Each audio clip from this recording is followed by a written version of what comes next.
Recording? Yes. All right. So we're going to talk about how we composite images. I'm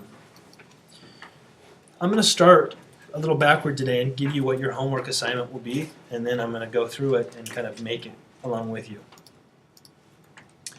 What I want you to do is to create artwork for a CD jacket, which is front and back of what would be in an old jewel case, and a disc, so the artwork for the actual CD itself. It's going to be full color. I have some templates on here for you to work with. And I want you to illustrate using compositing one of these following emotions. So you can choose any one you want. Love, hate, envy, joy, and passion. These are all words that have a lot of meaning behind them. And so you're going to use compositing techniques to basically, like I say, illustrate or to convey this feeling. And you can write this feeling on the text, or in text on the project, and that's what I'll do today. You can use fonts, you can use different contextual techniques to try to illustrate this point even better. But primarily you're going to be using photographs, textures, background images, illustrations, whatever you can find to put the point across. The idea is that this CD, let's say I'm doing the word joy, the front of the CD is going to have that illustration. The back is going to have another version or a different piece of the illustration. And I want you, and I didn't write this here, so I'll make a note to send to you. I want you to put like 12 or something tracks there, just like it is a music disc. So if it's joy, it could be like Beautiful Meadows, track 1, and number 2 is Serene Forest or whatever. So it's kind of laid out like a CD. And then the disc itself will also be a version of that design. So if it were me, I would probably create one big master design. I would use most of that design, again, because it's going to be a little collagey, as our front part of it, or I would retreat it a little bit differently for the back, and then the disc, the same thing. So it's just going to look like a family, okay? You can make everyone different if you want. You can use different elements on them. However you want to do it, I just want this to look like a CD called Joy.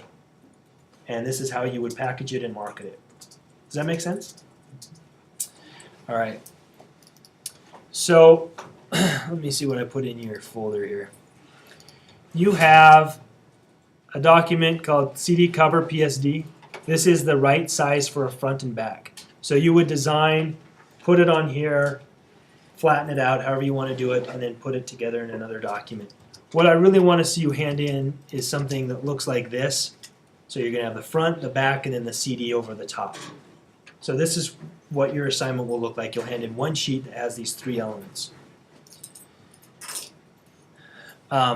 The disc, I've got an example here for you. This is a PSD. If you open it up in Photoshop, you'll notice this file says keep this on top. If you design or throw your design from another document in underneath that, I'm just going to get a black paintbrush, make it really big. Oh, that was our beard brush. Let's get something else. And I was to paint. You see how I've got an automatic crop there for you of the disc. I've still painted outside those lines, but I basically have with this template a mask. So that will help you know what's in and out. And then when you save it out, you can just cut out around the edges and cut around the middle. All right. So you have that assignment description here. You've got the 2 different templates to work off of. And I'm going to give you an example of how I would do it. So depending on how I want to work, I can either start with a document that's bigger than the CD cover and then just use portions of my document to put on it and rearrange it, or I can start on the CD cover itself and then make a front and a back, however I'd like. I'll just start on the CD cover itself just because it's a little smaller file. You'll notice that if you go to image size on this one, we're at 475 by 300 dots per inch. So this would be set up to go on a printing press. This isn't set up for a full bleed. So let me show you how to do a full bleed. This isn't essential for this assignment, but because we're talking about printing, I'll just show you, and I may have done this before. What I usually like to do is do an a Command R to bring up my guides. And I'll draw out guides, on all my corners so I know if this thing was cut what's in and what's out. So that's my full 4.75 square document. That's what would fit into my jewel case. And then I want to actually give it a little bit of trim area or bleed. And the easiest way for me to do that is to go Image, Canvas Size, and then I do something called Relative here, or you could just type it in. I could do 5 inches by 5 inches, or if I do Relative, I could do 0.25, 0.25. And this is just basically adding some more canvas to my image. And if you see I click OK, you see how it made it a little bit bigger? So if I had 2.25 around it, it's now 5 inches by 5 inches. And every little space outside of these guides is 1/8 of an inch, because you have 1/8 and 1/8, and that makes a quarter, right? So this would be 1/8 of an inch trim bleed, and that's pretty standard. Now, the word that I wanted to illustrate for you guys is rage. Rage is a pretty powerful word. When I think of rage, I think of colors like red, black. I think of things that look grungy and beat up and angry and poisonous and stinky and just terrible, right? Rage is a word that you don't want to have a lot of rage in your life. So I went looking for images or things that I could use to kind of give me this feel of rage. So I went and found a bunch of images. This is a really gnarled up hand, a mean eye, some mean lightning, a bad cloud, a rusted up thing. This could be like something busting out of this guy's chest, someone yelling, crazy dog. I got a bunch of fonts and I just put them on a page that kind of look a little grungy. Some rust, could be like blood or something, a bunch of scratches, ink blots, some more blood, just a mess. Some tape, something's been busted up, maybe it has to be taped up because it's, and my brain, my head, no, I don't know whose head that is. And this house, that was something else, so never mind. We're probably not going to do that one. So what I would do if I was illustrating rage is I would either grab one or some of these images and open them in Photoshop. I'm going to grab them all. It's kind of a lot, so I definitely won't use them all, but I will click and open these in Photoshop, and immediately it's going to start tiling all these out in the same window. Which, in some ways, I love that Photoshop does this. In other ways, it gets a little bit difficult, because if I want to drag and drop things from one to another, I have to basically find my original document. I can find that by clicking on the arrow. It's somewhere in this stack way back in the beginning. And I go to CD cover, I open it up, and I usually pull it off. We've done this before, just so it's its own independent document. Then I can click through these things and start dragging them back and forth. I have no idea how I'm going to do this. I haven't practiced it, so if I screw it up, I apologize. But the first thing I personally would do is come up with what the hero is, or what the did I just close one? What the kind of the centerpiece of this rage document is, and then I'll start to build around it. So if I said that this hand was going to be the thing, like the main part of my image, I could click on it and drag it over. And you'll notice I probably didn't get the high enough resolution version, but I'm going to do something I don't like you guys to do, and that's kind of just blow it up in the document. And we'll say maybe this is my base. Maybe it's not. We'll see how it goes. I'll go ahead and close it. And then I'm going to try to find other things that might look cool. Usually I go with the background next. So I'm going to look here and see if I can find, actually I'll open these up real quick. See if I can, am I doing this the right way? Open these up in preview. Where are all of them? I just did one. It seems like there was like a really mean background that I liked.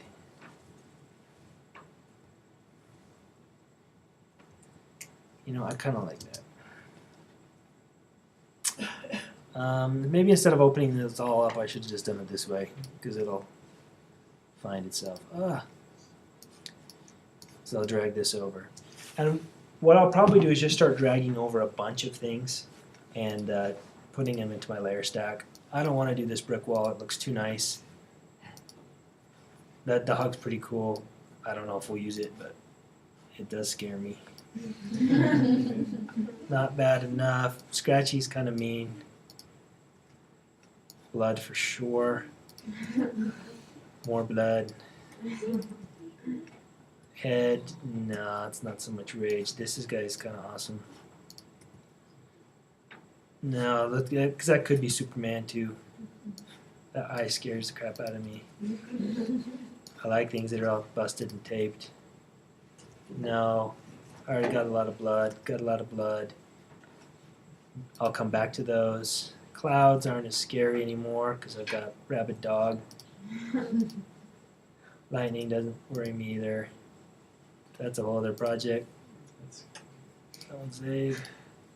And that's our homework. Okay, so now I got a bunch of images. I'm going to go ahead and turn them off. And I may start with my background. So I'm going to just grab this Apple T, make it big. From here, I have 1,875 trillion gazillion options of things I can do. I can start working on this image and recoloring it. I can sharpen it. I can leave it as it is. I mean, there's so many things I can do. I might want to say, you know what, this is going to be my base or my background, so I'll drag it down. And it might be just too light for me, so I'm just going to do a image adjustments levels.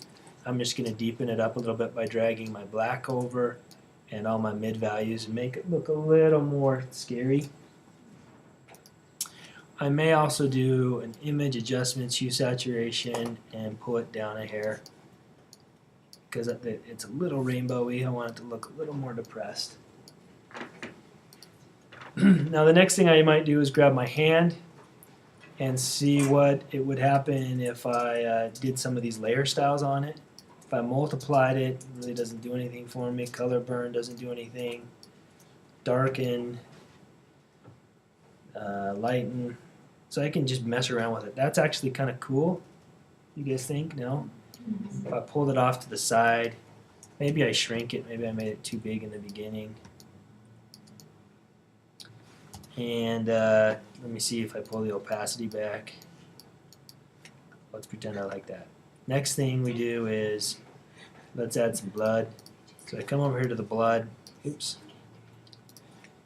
And I click maybe on the red using my magic wand tool, and then there's a secret. If I go layer,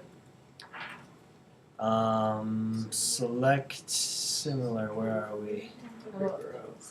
Similar.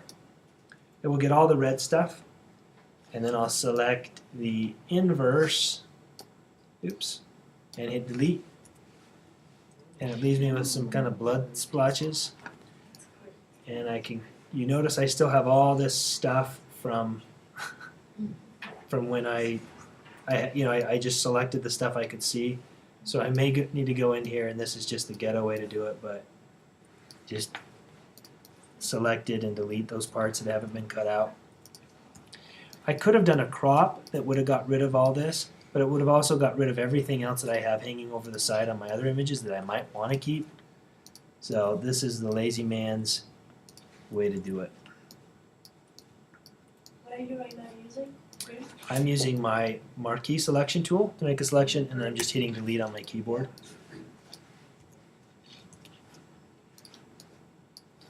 And again, if you talk to a Photoshop instructor that's writing books and stuff, they'll say he's doing it wrong. All right, so I don't have any white here, right? I can kind of arrange this somewhere. If I wanted to, I can make it different sizes. I can multiply it, do a bunch of versions. Let's just keep it right there for now. Next thing is we've got this guy yelling. I'm going to come in here, make him a little bit bigger.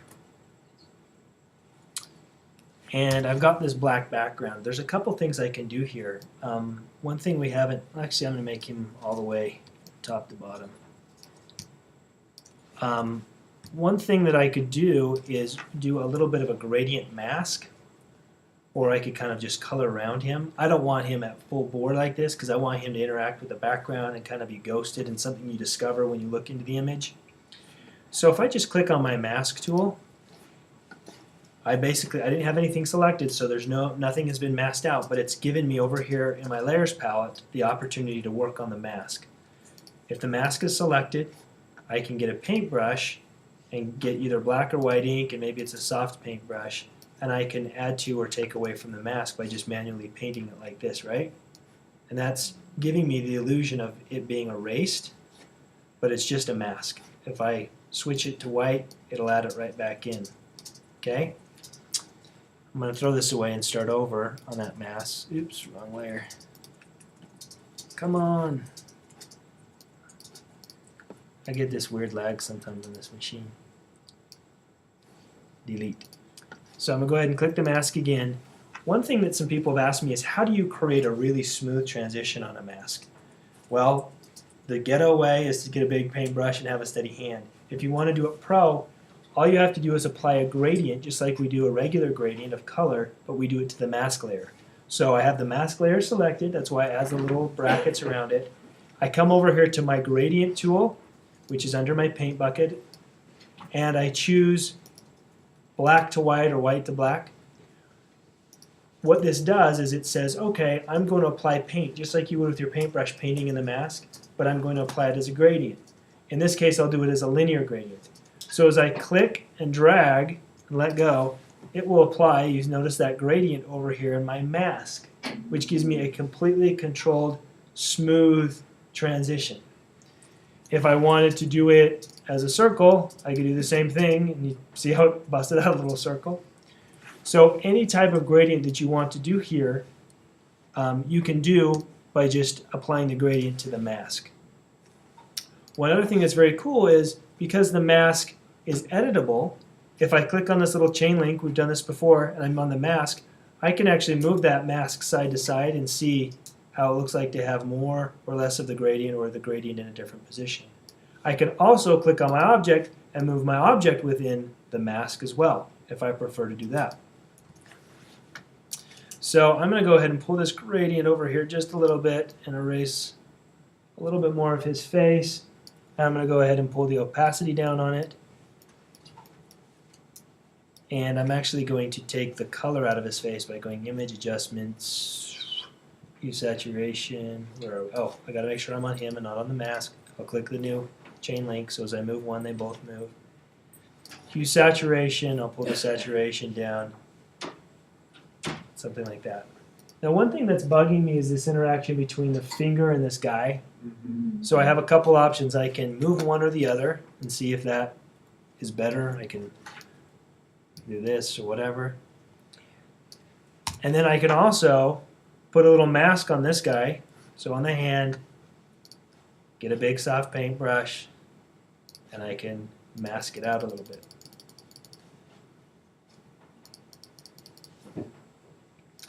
So by using mask when we start to composite images, it gives us this opportunity to blend and kind of collage things, make them look like they're related, but not having to erase or to cut things out. We can always modify them or adjust them. Let's see what else we got here in the stack. We've got these scratches. So if I take these scratches, resize them, and maybe change it from normal to screen, some of the scratches come through, and I can adjust the opacity of them, and I can get, can you guys see that up there? A little more texture. Now I might not want it everywhere, so again, I can click a mask, get a big paintbrush, use a gradient, whatever, and I can knock some of those out. I can also go into the layer at any time and do filters on it or adjust it. So I could go Image Adjustments, Levels, and I can try to darken it up a little bit in the areas that it's showing. I can go Filter, Sharpen, Unsharp Mask. Try to sharpen these up. You see how now they're a little more prominent than they were before. You can always move it around one way or the other. I'm on my mask here. I'm making my mask a little bit bigger. Or sorry, my click on my mask. Make my mask a little bit bigger so it extends it out a little further. But again, lots of options that we have here. What do we got left? A barking dog and a big smear of blood. So I'll take this smear of blood. What if I change it from normal to multiply? So I don't even worry about cutting it out. It gets rid of the white and leaves that blood there. So you see the red? So it's a little more subtle blood than this blood, but it's blood all the same. If I want to darken it, image, adjustments, levels, darken up that blood a little bit. Is it getting brighter up there for you guys? Just a little. I can copy it. I love to use the shortcut of Option on my layer and to pull stuff out. So I can add another blood smear here across his head. Awesome. This one to me is a little stark, so I'm going to darken it by going into my levels. I used the keyboard command L for levels, or I can go image adjustments levels. I can darken up my values a little bit. I could also, if I wanted to give it a little 3D look, if you remember we know how to do layer effects, and I could do a bevel and emboss. To be careful it doesn't look fake, so I'm going to click on the F, go to bevel and emboss. Immediately it puts a little bevel. I'm going to go ahead and click the global light, which allows me to move around the position of the shadowing. So you see where the highlights have shifted over to this side. I can make it deeper or more shallow. I can make it bigger, smaller. Smaller seems to be a little more realistic, and I can adjust how intense the shadows and highlights are. Can you guys see a difference there? It's slight, but it adds a little bit of dimension, which is great with thick blood. We got the dog. Let's see if there's anywhere the dog can live. Coming out of his mouth. Coming out of the guy's mouth. Should we do that, or should we have the dog going the other way? Barking at each other. Who wants it coming out of his mouth? Me? Alright. I will give you this afterwards, and you can change it to the mouth dog. Alright, I'll go image, transform, flip horizontal, which just reflects it like a mirror image. We'll throw the dog on the other side. We'll make the dog a little bit bigger. Let it live with some of the blood. I'm going to use a masking technique. I'm going to click on the mask. I'm going to get a big soft brush, and I'm going to knock out some of this background around the dog. And I'm going to go ahead and go image adjustments. Make sure I'm on my dog again. Image adjustments levels. I'm going to darken up the dog a hair. And I'll probably pull the opacity back and then decide if I want to keep the saturation there or not.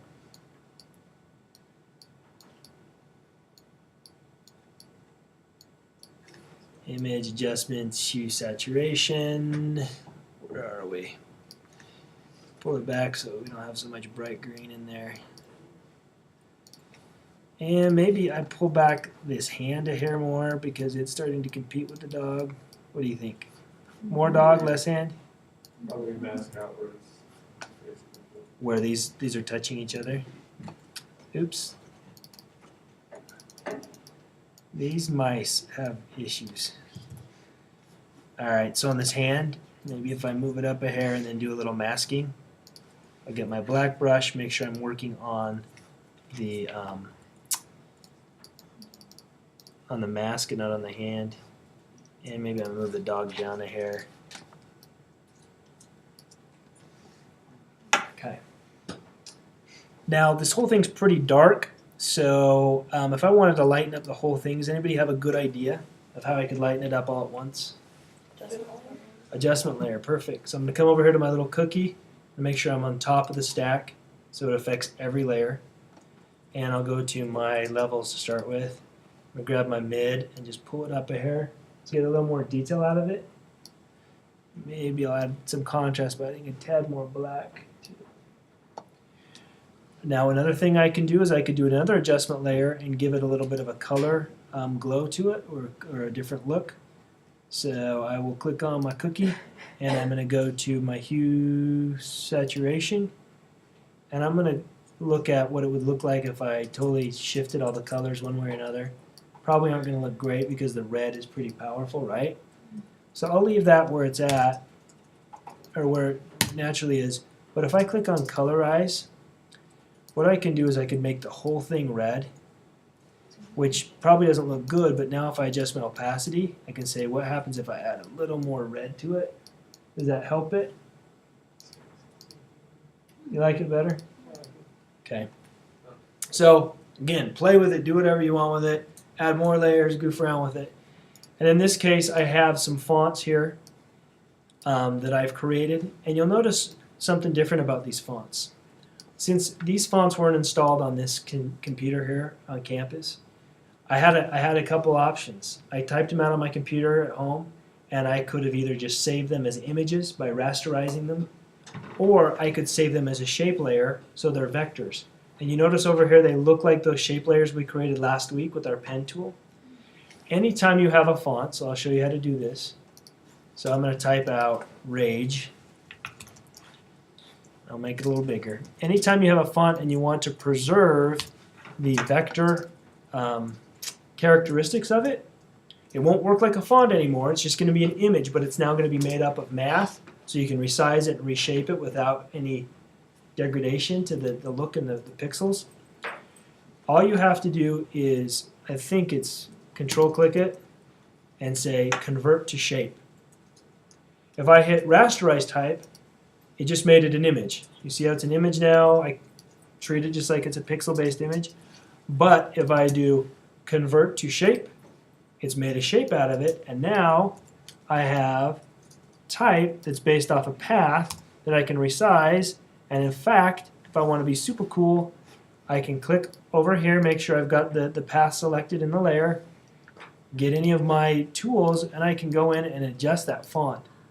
So some of you who are like to do illustration or want to do funky techniques with fonts, this is a quick and easy way to do it. You can go in and you can grab a whole section of a font and then just adjust that section. I'm just holding my arrow keys. So you can change the characteristics of the ascenders, descenders, add little curls to the end of characters.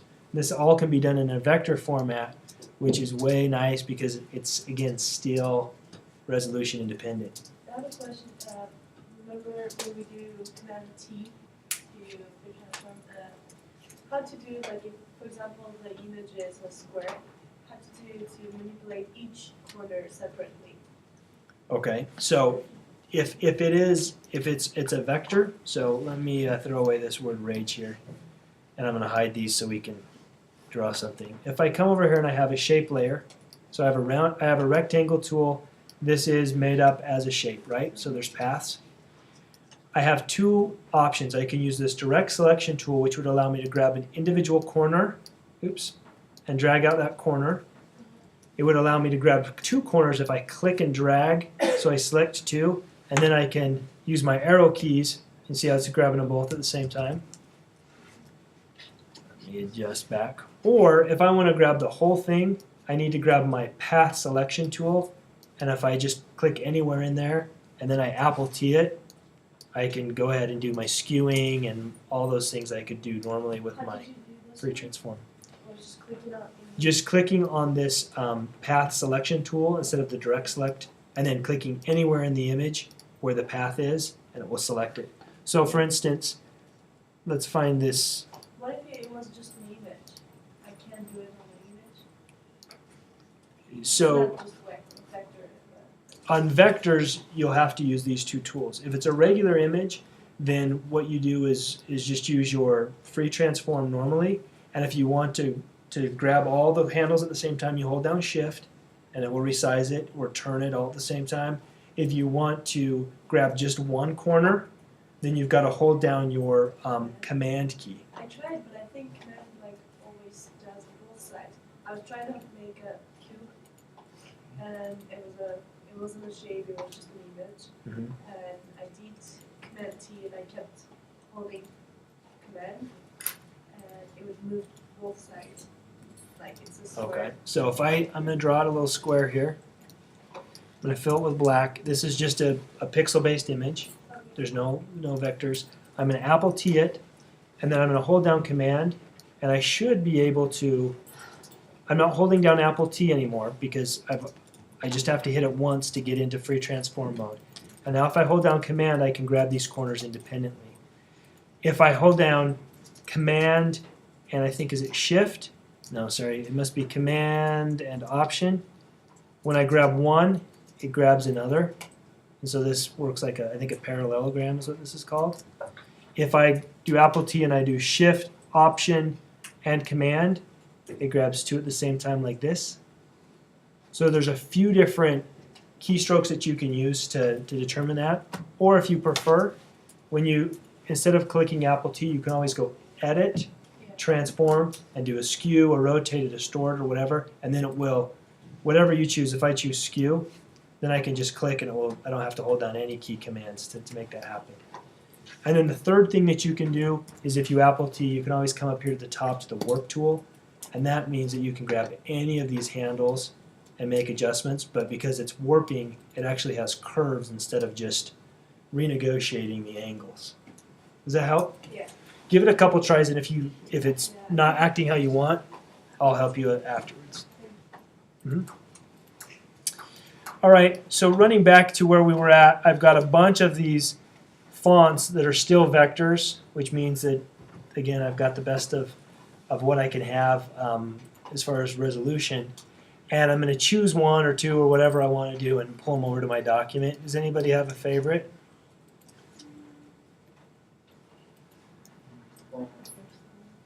This first one? Okay, so I'm going to grab that one and I'm going to pull it over on top of my document. Now you notice you can see it almost has a little gray film around it. That's just the paths. As soon as I click off of it, they go away. That's just to show me that it's a shape tool. But I can now take this and double click it, and I could choose red. I could add my emboss or whatever I want to it. I'm going to go ahead and resize this. Figure out where I want to place my text in the document. I can add shadows. One thing that I like to do with a lot of documents, it's a trick. I don't see people doing this a lot, but it's very helpful, is if you want to create a little more space between your text and the background. So sometimes you have colors that are very similar or one's kind of messy and it just looks a little garbled. You can create a very subtle effect that people don't notice that creates a little separation doing an outer glow. It accomplishes kind of the same thing as a drop shadow, but a drop shadow kind of fakies distance. An outer glow is just click your FX and go to the outer glow feature here. It always gives you the option, or sorry, the default of yellow with screen. And in this case, we want to put black to kind of black out around the word rage so that it stands off a bit more. So all I have to do is click the yellow, click black, and then change from screen either to multiply or normal. If it's screen, black becomes transparent. It's the opposite of multiply. So it won't show up until you hit normal, but you see how immediately, click it on and off, there becomes a little bit of an outline down here. What I can now do is take the size and open it up a little bit. You see how that outline got bigger? And I can change the opacity, I can change the spread, which is how feathery it is or how hard it is. So I'm going to leave the spread, but I'm just subtly adding a little bit of a shadow around that if I turn it off, you notice it's not there, but when I turn it on, you don't notice it's there, right? It just makes it look better. So I use this all the time on text. Click OK. It's a non-permanent change again. If I wanted to have this blood have the same kind of a feel to it, I could copy over that outer glow onto the blood layer, but I kind of like keeping them separate. So I, again, can adjust this. I could repeat the word. I'm just holding down Option. I could do another rage over here, and have it on there twice. I could, ghost one of them. Maybe that one goes below, and I pull the opacity back. Oops, not the fill. And it kind of looks like a little double, like it's shaky or whatever. I'll move this one up a hair so you see the other one.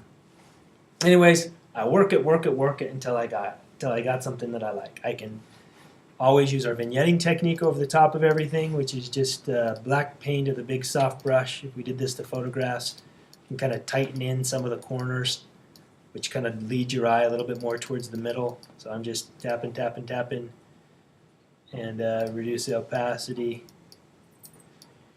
And I got some tape here. I forgot to use that, so let's just throw one on. I'm going to go ahead and make it a little smaller so I can get one of these longer pieces of tape. And I'll just get my polygon selection tool, and I'll just be really lazy and kind of cut. Oops, darn it. Cut. I clicked it too fast.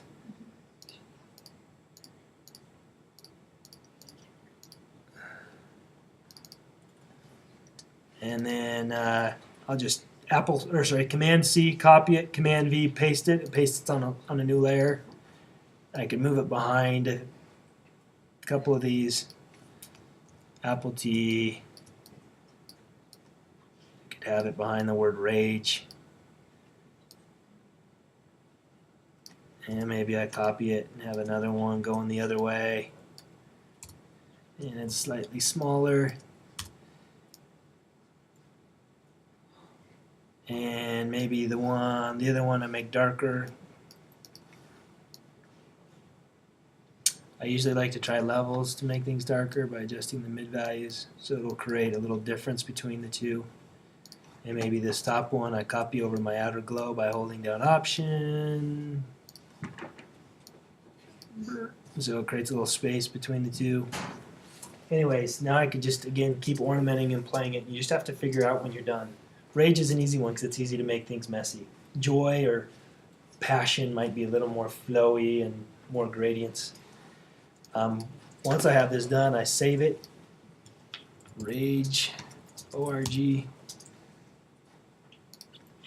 And then I can start to apply it to my piece. So I can say this is the front, and then the CD, I'll take the word rage off, I'll cut it out, and use part of this image, and in the back, maybe I pull out the dog and put the lyrics, or not the lyrics, the tracks over to the side, and maybe I slightly change the colors or do whatever. Is that understandable? Okay.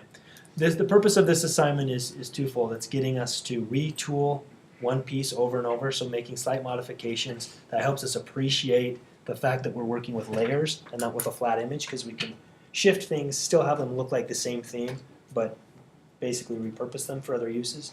And then it also gives us an opportunity to be a little bit artistic in our layout instead of being these other layouts we've done, like the cosmetic one. You know, we can have a hero, we lay out text or whatever. This is a little more free form. And then the third is it really gets us practicing our masking and our compositing techniques by utilizing layer styles, opacities, blend modes, the masking tools, all these different things that we've talked about, and trying to get some kind of finished emotional image. So hopefully you guys enjoy this one. I'm going to go ahead and close this out. Again, the assignment, you should have the file. If there's any questions, I'll be here to help you out. Let me stop this recording. And this assignment will be due not next week, because you guys will be off playing, but the week after, where we'll have a class topic to be determined by you guys on the in-between time. If you don't vote, you don't get a say.